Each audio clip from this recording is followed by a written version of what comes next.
I'm s- First ever morning episode. I'm so tired, bro. Well, I'm we actually. like to pound them out. Uh, What? Bro, what are you talking about, man? no, I'm good. All right, let's get into it. Oh.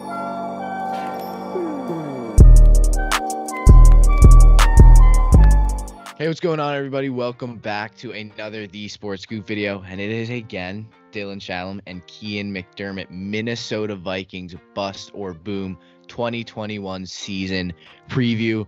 Talking about key additions, obviously key players, and then talking about their draft, giving you, Dylan, what we think the impact of players, and basically giving an overview of what the Vikings should look like going into 2021, what they should look like during 2021. So an overview of the team. We've been doing every single NFL team. We did the Bears, which should be out before this. We're doing the Packers right after this. So we got we're doing all the NFL teams, previewing them. You can go check out our other ones that we've done before and already posted. So make sure you guys go check them out. But without further ado, do make sure to subscribe to the channel. Helps out a ton. Helps get to 1,500 subscribers. And follow us on social media at The Sports Scoop as well. Make sure you stay tuned for the full video because there's a lot of things to dive through here with the Vikings. And yeah, without further ado, let's get into it. Starting off with key players, where we will go over the most important players in the team that were on the team last year. So for me, you have to start off with the starting quarterback, and that is Kirk Cousins. He's been consistently average to better than average in that 15 to 11 in rankings. And if you guys don't know, that's how I rank average quarterbacks, in that area. Kirk Cousins has had weapons for time now. It's time for him to really get his grind on because this team is really good. So they're going to hope that the draft that they brought in a lot of linemen is going to help him be able to release the ball very quickly, and it will help him with the great receivers he has. So honestly, it's all looking up for him. If he can't do it this year, there's some QB controversy on the air. Yeah, I mean, Kirk Cousins is like a good quarterback. I think to me, what my whole thing has been is, yeah, he's a good underrated, as much underrated as you think. But he's just not like a Super Bowl winning guy. That's my argument. I remember seeing a post on Instagram. I commented that because I was like, yeah, Kirk Cousins is good, but he's not fantastic Super Bowl, like you said, average. No, I would say above average. I mean, last year he had 4,200 yards, 35 touchdowns, and only 13 interceptions. He had a 105 passer rating, 67, almost 70% completion percentage. And, he's been good. I mean, since 2014, he hasn't thrown less than like 3,600 yards. So like he has that productivity that we really don't see behind the scenes. And I think what took the show for the Viking last year was obviously Justin Jefferson, Dalvin Cook, and Adam Thielen, because those are all their stars. But look, Kirk Cousins, I think going to this year, it has to be again. I think 4,000 yards again if you want to make the playoffs in a tough division with good defense. It's obviously a fantastic offense in Green Bay. And then obviously the Lions that will rip your kneecaps off. So you always have to be careful with that. Yeah. But look, Kirk Cousins, I think, again, going to this season, it's all about being consistent. You have a second-year receiver in Justin Jefferson, who we'll get to, and Adam Thielen, who and obviously Dalvin Cook. Like, you have all of those kind of facets in your offense to play off of. You have Dalvin Cook you can hand the ball to. You have an offensive line that, if pans out, will be very good. You got two good rookies in Davis and DARRISAW. So for me, it's Kirk Cousins.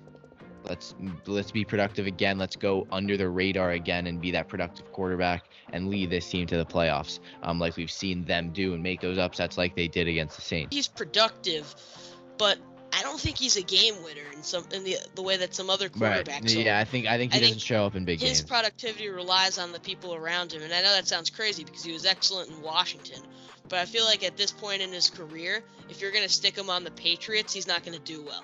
So yeah, I mean, he had 35 touchdowns last year, most of his career. So technically, last year was probably his best year in terms of production, barring not too many, not as much yards. QB wins are an important stat. I know people don't like that, but for me, that's important. He didn't win enough games last year. He won 7 games.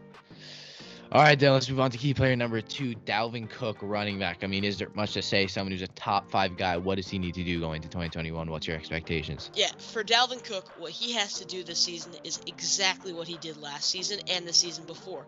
He's been incredibly productive, and he's been the most elite downfield runner other than Derrick Henry in the National Football League. And his production is so great on the ground, but people don't really look at his impact in pass catching, and he's actually very good at that as well, which I don't think people seem to realize. So a productive running back who's going to have an improved inside line this year after the draft So I think we could see an even better season for him. Yeah, I completely agree. I think again that top 5 is so tight and it's so hard to say which is better at one. I would say you can say Kamara is the best receiving back, but downhill runner they all are. And again, I think Dalvin Cook can be argued as one, someone who just simply has so much speed when he gets out of the backfield and into downfield into that second level, and then as well just has the legs for it. Like he is fast.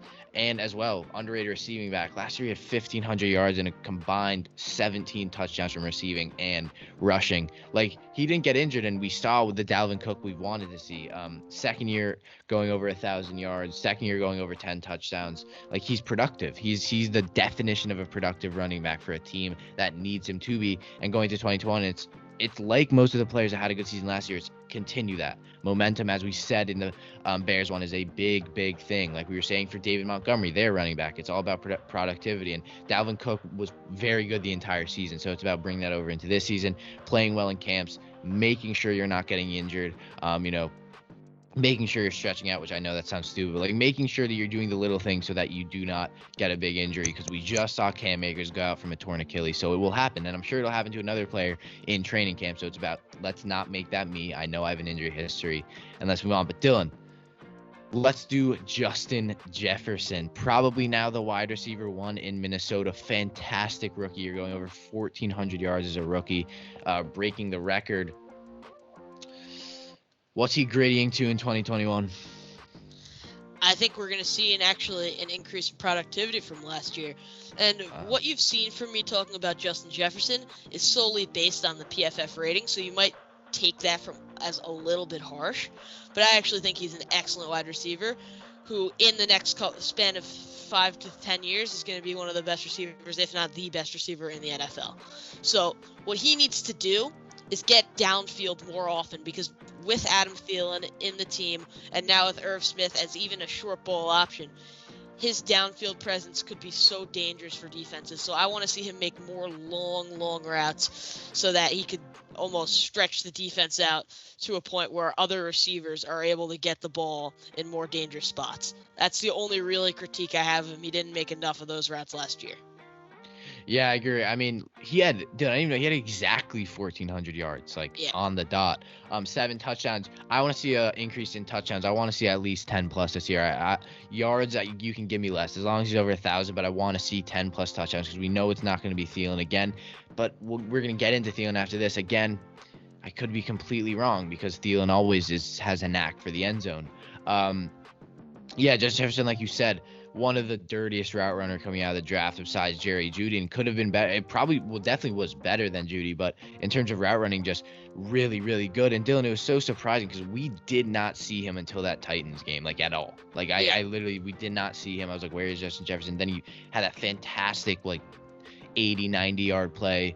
And look, I mean, he took everyone away with his playing. He took everyone away with his celebrations. I think going to year 2, it's like, all right, can I break that top 10 receiver role? Who PFF actually had him as a top 5 guy, this top 2 guy.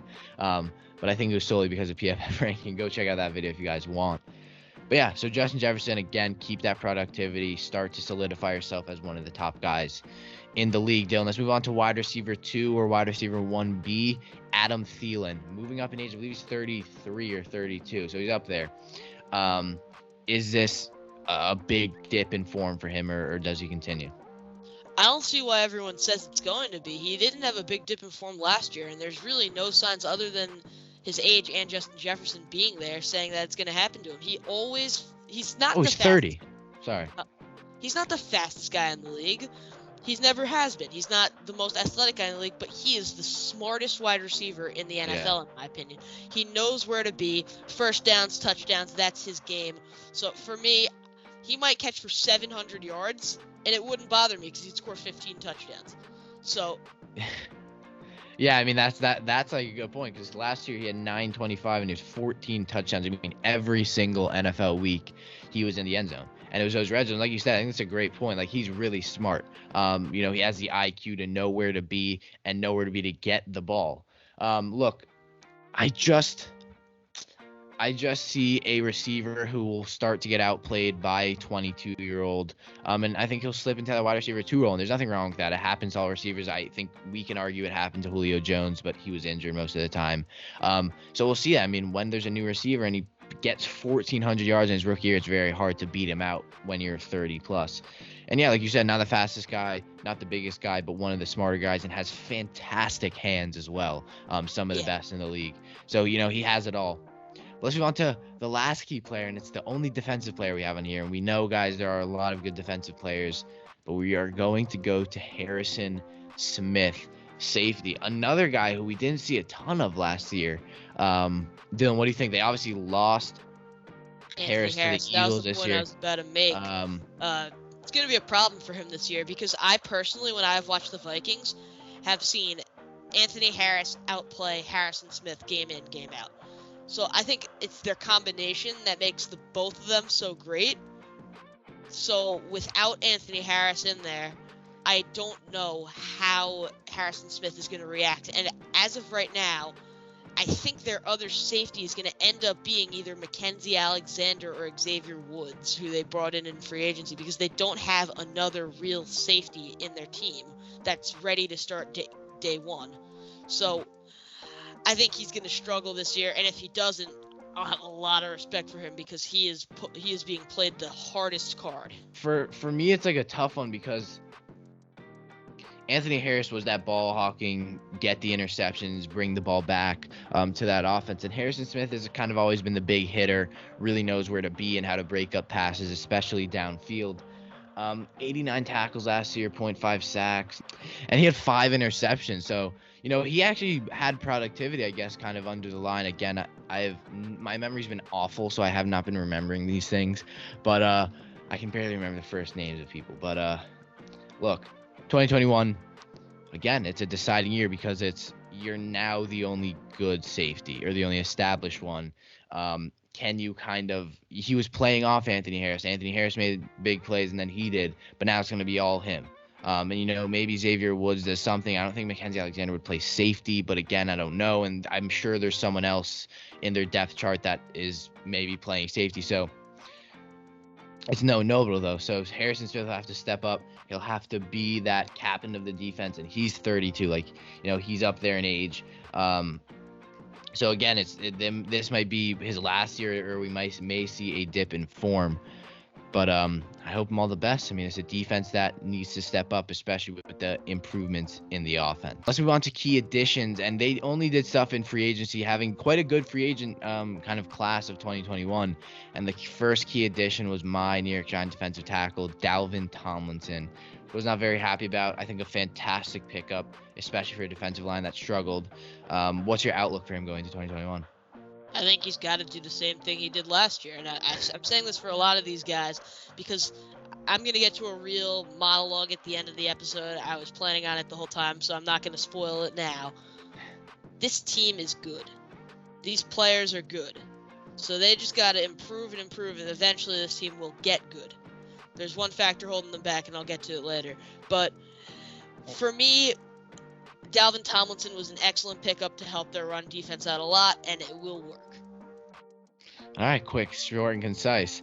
For DALVIN Tomlinson, for me, I mean, I'm a Giants fan, so I know what he's about. Fantastic run stopper, someone who that's what he does, and he gets sacks. But I say the Vikings certainly brought him in to stop the run. Obviously, both the Bears, not really the Lions. Well, the Lions actually as well. Sorry, the Bears, Lions, and Packers all have franchise running backs. Montgomery, DeAndre Swift, Aaron Jones. There's a lot of good running backs there. Again, Dylan, I know you're holding back, say something, but Tomlinson is just that really, really good run stopper. 50 tackles at defensive tackle. I'd say more of a 3-tech kind of defensive lineman, more of a 3-4 guy. But I think still he's you can play that second defensive tackle in a 4-3. So I don't think he's a guy you change your system around. But a really, really big run-stopping defensive tackle you do not want to run into when you get through either the A or B gap. Yeah, what I wanted to say was I don't know if DeAndre Swift is quite a franchise running back yet, but we'll get into that in the Lions video. We'll get. All right, Dylan. Let's move on to key addition number 2, Patrick Peterson. To me, this seems kind of like a Welcome pickup to the that'll. Ravens, Des Bryant. Yeah, exactly. It seems kind of like a quick pickup, and I don't think he will be as good as people think. But again, I haven't heard a ton of hype for Peterson. What do you think? I don't know if this is going to be, again, a Des Bryant to the Ravens or a Richard Sherman to the San Francisco 49ers. It could be either one. And I'm really split between them because while he's aging and he hasn't had a good season in like 3 or 4 years now, he's still one of the most talented players to ever play the cornerback position. So I think a change in system from a Cardinals defense that has been historically bad to a Vikings defense who has good players that has still been bad but has good players now that can help him out, he could really thrive in that system. But I don't think that's going to be the role for him. With the 2 cornerbacks they drafted last year in Cam Dantzler and Jeff Gladney, I think his role is going to be to train them as much as he can because he is one of the greatest players to ever play cornerback, and those guys are talented. Those guys are going to be able to become top-tier corners in the league if they get the right guidance, and I think Patrick Peterson is just that guy. So I could see him more as a secondary coach, a secondary player coach, than a real contributor to this team, which, well, he'll be a contributor, but not in the way people think. All right, let's move on to NFL draft, Dylan. They did 2 big things. Number 1, they got a massive steal in Christian DARRISAW. They traded their pick to get him. To get him, right. But you got arguably, I think the second best offensive lineman, probably the third best tackle, second best tackle if you include Slater in there. He's just a monster. He's huge. Really big frame. You brought in a tackle who will not only protect Kirk Cousins, but someone who you can really run the ball behind with Dalvin Cook. You see my choice of words there, Dylan? I didn't say what I was going to say, like we did say in the Bears video. Someone who's really good. You can run the ball behind someone who can kind of pull across. He's a versatile, playmaker. I think in terms of just value selection, it was really valuable. He'd be 22. He just turned 22 June 2nd, so he'll be 22 starting the season. He'll be 22 throughout the season. You got a young guy in there. And then you got Wyatt Davis as well, who we won't touch on. But, you got an offensive line that is really much improved. And I think, look, you got 2 stone pieces. And at the end of the day, a good offensive line really only needs 2 people. Great, get 3 and 4. So, I think it's building for the future, and I think it was a smart selection. What he was trying to say is they only need 2 good players, not 2 players, just clarifying. And, Christian DARRISAW, in my first mock draft I did, which we're not going to go too much into because I knew nothing about college football at the time, I had him as the 6 overall. The fact that they traded down to get him where they did, and they got a bunch of picks to hold on to, because I think they may have had either the best or the 3rd best NFL draft or the 2nd best NFL draft in the top 3. Because I think Miami and Cleveland had both very good drafts as well. They traded that pick to get DARRISAW, and it built them a future, honestly. And I think they had that going into the draft with younger players like Jefferson, Gladney, Dantzler, and all those guys. But trading that pick for Elijah Vera Tucker, who the Jets took, and taking someone who is pretty much that same level, who could have an even bigger impact than him, I think that was maybe the smartest move in the NFL draft. Move on to my favorite quarterback going into the draft, Kellen Mond. And the only reason we're touching on him, the 3rd round selection, we're not talking on like a Wyatt Davis or a Chaz Surratt, is because I think he's a guy who can rival Kirk Cousins for the starting role, and a lot of people don't agree with me. And look, I understand why. Kirk Cousins had a really good season and probably will again, but Kellen Mond to me is the perfect selection for the Vikings. I did a whole video on him. It did very well. Just kind of the new Skol King is what I titled it. 22, just turned 22, will be 22 throughout the season. He was a 4-year starter at Texas A&M, so he was starting there when he was 18, and now it's going to a Vikings team that really suits him. He's really he can run, like he can do it. He can run with the ball, and he has an arm, and obviously he's not. It's like, well, why wasn't he taking number 1 overall if he can do all that? He just didn't play the best in college, and it was complicated, and obviously he doesn't have the best arm, but I think someone who, if he is trained and if he's trained right, he has a big arm, someone who can service the ball to Justin Jefferson and whoever the future receiver is, because he won't be there for much time when Adam Thielen is. I think someone who can rival Kirk Cousins. I think he may step in if Kirk Cousins is having a bad game, although Kirk Cousins doesn't have much of those, or maybe steps in when they're winning by a ton, although we don't see that as much anymore in the NFL, especially with a team like the Vikings, who I'm not as high on as you, Dylan. But I think it was a really good pick, and I really like it, and I think that they found their franchise quarterback, and I don't know if much people knew that they did. Yeah, I think you have to wait a little bit until you say they found their franchise quarterback, just because you could like him going into the draft, but you have no idea how he's going to enter into the NFL. But I like the selection of Kellen Mond, but I think this season it's more to push Kirk Cousins than to get him into the lineup, and I think he'll get there in the next 3-4 years. Because I don't see a real future for Kirk Cousins at the end of these next 2 seasons after his contract runs out. So, for me, I think it was a great selection for the future. But for this year, his main role is to push Kirk Cousins to be the best that he can. All right, then let's move on to some record predictions. The final part of the video.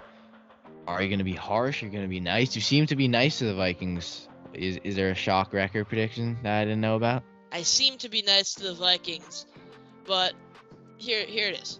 The Minnesota Vikings had possibly the best free agency in the National Football League. They added stars in the secondary and drafted a star on the line.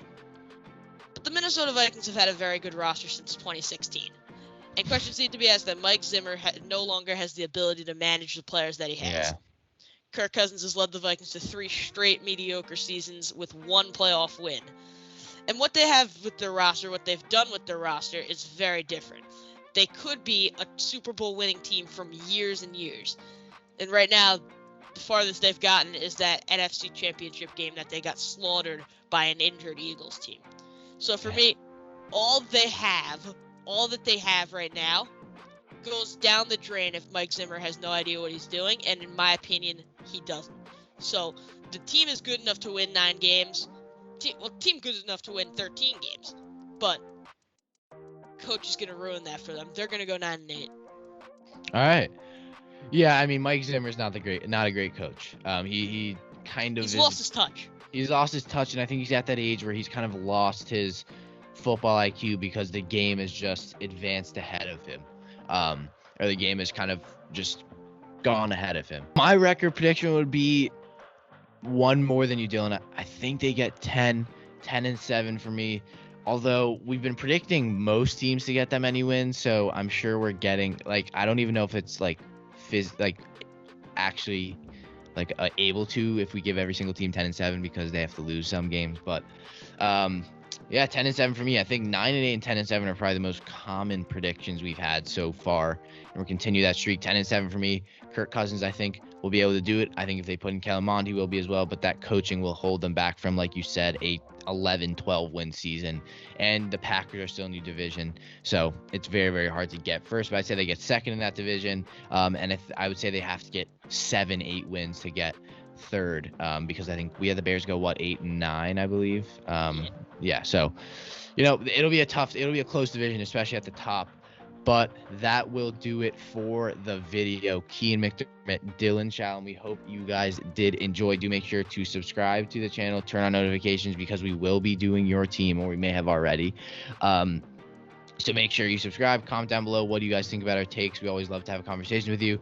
As well, live streams every single week. Make sure you guys come, tune in, say what's up, live Q&A. We basically just do Q&As now. So we literally just go live and you guys ask us questions and we just have conversations. It's a really fun time. If you're someone who likes the NFL, who likes talking, you can get in the chat. You can talk to other people in the chat, and you can as well. We always respond to comments. So make sure you guys go tune in.